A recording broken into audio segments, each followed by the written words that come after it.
नमस्कार, मैं Neha Jain, dietitian, cardiology, ACI से। ये मेकाहारा का पाठ है। मैं यहाँ पे आपको एक बहुत महत्वपूर्ण संबंध में जानकारी देना चाहती हूँ कि आज के समय में आहार का इतना ज़्यादा महत्व क्यों है। क्यों हम इतना ज़्यादा आहार के ऊपर जोर देते हैं कि हमारा डाइट कैसा होना चाहिए, हमारी लाइफस्टाइल कैसे होनी चाहिए। आज के समय पर इस टॉपिक पर हर कोई बात कर रहा है। हमारा यदि वज़न बढ़ रहा है तो वज़न क्यों बढ़ रहा है, ऐसा हम क्या खाएं जिससे हमारा वज़न कम हो जाए, या हम किसी भी बीमारी से पीड़ित है जैसे डायबिटीज़ या हार्ट डिसीज़ या किडनी डिसीज़ या लीवर डिसीज़, किसी भी तरह की जीवन शैली से जो संबंधित बीमारियां हैं उससे पीड़ित है, तो हमको खाने में क्या करना चाहिए। जब भी हम डॉक्टर के पास जाते हैं तो आपका सबसे पहला सवाल होता है हमको परहेज क्या करना है, हमको क्या क्या क्या खाना है और क्या नहीं खाना है। तो इस समस्या से हमको निदान पर पाने के लिए किस तरह से अपने जीवन शैली में आहार के ऊपर जोर देना है, ये एक बहुत अच्छा विषय है जिसके ऊपर हर कोई जानना चाहता है कि हम किस उम्र में किस तरह का खान पान रखें। हम छोटे बच्चे हैं तो कि उनको क्या खाना चाहिए, यदि मध्यम मतलब कुछ काम कर रहे हैं व्यवसाय के तौर पे, या फिर अधिक उम्र के लोग हैं उनको क्या खाना चाहिए। तो इस विषय पर सब कोई जानना चाहते हैं कि हमको किसी बीमारी से बचाव कैसे करें, या हम उस बीमारी से पीड़ित हो गए हैं तो उसमें खान पान में क्या सावधानियां रखें।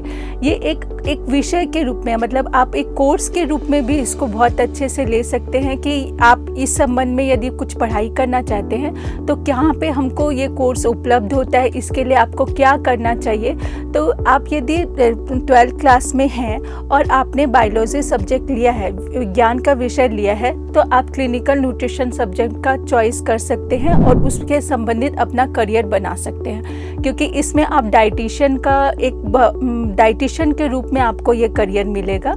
इसमें आप ग्रेजुएशन भी कर सकते हैं क्लिनिकल न्यूट्रिशन में, और आप पीजी भी कर सकते हैं, मास्टर्स। तो आपको इसमें 4 स्कोप होते हैं। या तो आप हॉस्पिटल लाइन में जा सकते हैं जिसमें आप क्लिनिकल पेशेंट्स को देख सकते हैं, उनकी काउंसलिंग कर सकते हैं, हॉस्पिटल किचन का देख सकते हैं, या फिर आप होटल सर्विस में भी डाइटिशियन का बहुत इंपॉर्टेंस होता है।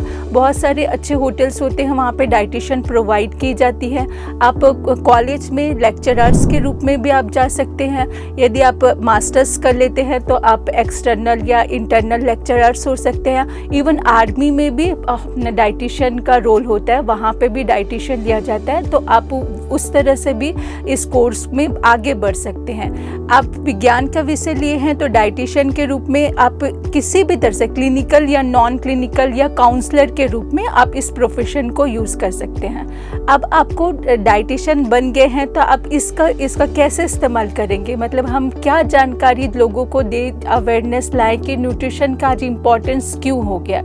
क्योंकि आप देखेंगे कि लाइफस्टाइल हम लोग बहुत ज़्यादा फास्ट लाइफ जी रहे हैं, बहुत ज़्यादा हम मशीनरी का यूज़ कर रहे हैं, हमारे पास टाइम बहुत ज़्यादा कम है। स्कूल गोइंग है तो हम स्कूल जाते हैं, कोचिंग जाते हैं, फिर हमारी सेल्फ स्टडी होती है। उस टाइम पे आप कैसे डाइट को मैनेज करें कि हम क्या खाएं कि हमारे स्टडी में भी कॉन्सेंट्रेट बढ़े, हम अच्छे से एकाग्रता को ला सके, या फिर हमारा एनर्जी लेवल डाउन मत हो। क्योंकि हम इतना ज़्यादा काम करते हैं तो हमारा यदि एनर्जी डाउन हो रहा है तो हम उसको पिक नहीं कर पाते हैं, बहुत जल्दी थक जाते हैं, एकदम हमको थकान महसूस होती है, काम करने की इच्छा नहीं होती है। तो आपको क्या करना चाहिए। और यदि मिडिल एज में हैं तो आप बहुत सारी बीमारियों से सफ़र कर रहे हैं, जैसे आप डायबिटीज़ से सफ़र कर रहे हैं तो डायबिटीज़ आप इसके भी स्टेजेस होते हैं। प्री डायबिटिक स्टेज होता है, मतलब आपका शुगर लेवल बढ़ रहा है पर आपको डायबिटीज़ डायग्नोस नहीं हुआ है, मतलब बीमारी नहीं चालू हुई है पर उसके पहले के लक्षण दिखाई दे रहे हैं, जिसमें आपका शुगर लेवल थोड़ा बढ़ना स्टार्ट हो जाता है। आपको तब प्रिकॉशन रखना पड़ता है कि आप खान पान से उसको यदि अच्छे से परहेज करें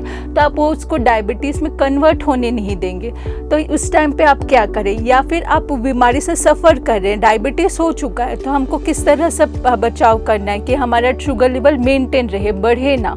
या फिर आप डायबिटीज़ हो गया है, आप दवाइयाँ ले रहे हैं या इंसुलिन ले रहे हैं, तो उस टाइम पे भी डाइट का इंपॉर्टेंस हो जाता है कि इंसुलिन ले रहे हैं तो हमको किस तरह का परहेज करना है, या फिर आप दवाइयाँ खा रहे हैं तो हमको किस तरह का परहेज करना है। तो मैं तीनों टॉपिक के ऊपर आपको बताती हूँ। प्री डायबिटिक स्टेज ऐसा होता है कि आपका शुगर लेवल बढ़ रहा है पर आपको दवाइयों की ज़रूरत नहीं हुई है, आपको डॉक्टर ने सलाह दी है कि आप खान पान का यदि अच्छे से परहेज करते हैं, अपनी जीवन शैली में बदलाव करते हैं, तो तो आप इस स्टेज से मैनेज हो सकते हैं, रिकवर हो सकते हैं, आपका शुगर लेवल मेंटेन हो सकता है। तो प्री डायबिटिक स्टेज में आपको 2-3 चीज़ों का अच्छे से यदि आप ध्यान रखेंगे तो आप इससे बचाव कर सकते हैं। सबसे पहले हम जो सामान्य खान पान रखते हैं, हम लोग खाने में क्या खाते हैं, रोटी, चावल, दाल, सब्जी, दूध, दही, फल, यह हमारे नॉर्मल खान पान का एक स्रोत होता है। मतलब हमको इससे एनर्जी मिलती है, प्रोटीन, कार्बोहाइड्रेट, विटामिन, ये सारी चीज़ें मिलती है। तो डायबिटीज़ में हमको क्या करना है, क्या हमको खाना नहीं खाना है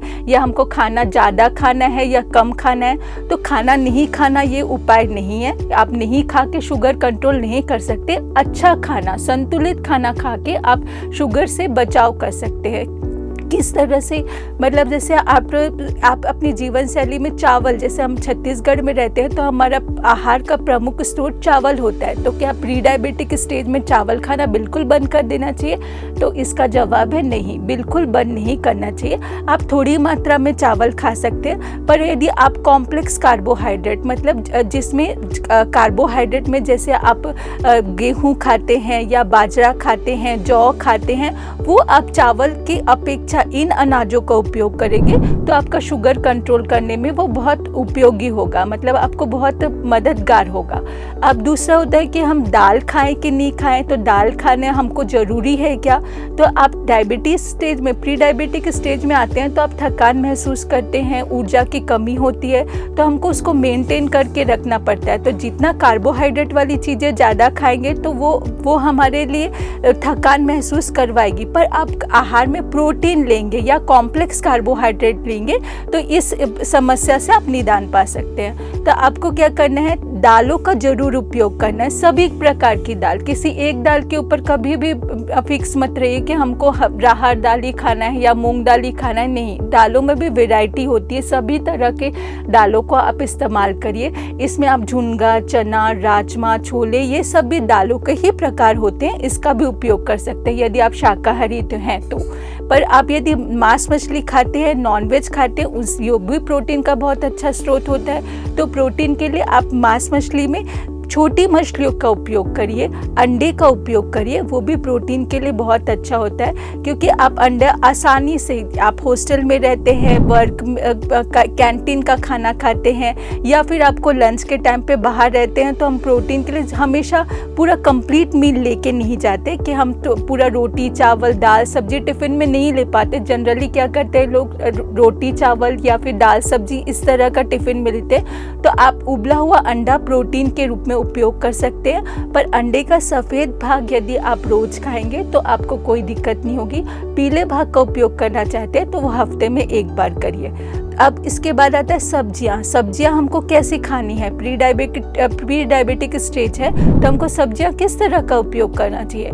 तो सब्जियों के लिए आप बिल्कुल भी जितनी भी हरी रंग की सब्जियां होती है, ग्रीन लीफी वेजिटेबल्स, वो आप सब इस्तेमाल कर सकते हैं। क्योंकि हरी सब्जियों में फाइबर बहुत अच्छा होता है, विटामिन और मिनरल्स बहुत अच्छे होते हैं, जो आपके शुगर के लिए बहुत अच्छा, मतलब शुगर को निदान करने के लिए बहुत अच्छा उपाय होता है। तो आप हरी सब्जियों में सिर्फ आलू को या कंद वाली सब्जियों को यदि आप अवॉइड करते हैं तो आप हरी सब्जियों का पूरी तरह से उपयोग कर सकते हैं। क्योंकि जनरली हम क्या करते हैं, हरी सब्जियों के साथ आलू को मिक्स कर देते हैं। हमारा जो मेन स्टेपल पूरे खानों में किसी भी तरह का, आप भिंडी भी खा रहे हो तो भी आलू मिला रहे हो, पालक भी खा रहे हो तो भी आलू मिला रहे हो, या किसी भी तरह के आलू को टमाटर के साथ में, मतलब एक आलू ऐसा होता है जो हर चीज़ में फिट हो जाता है। तो हर सब्जी में आप आलू को ऐड कर देते हो।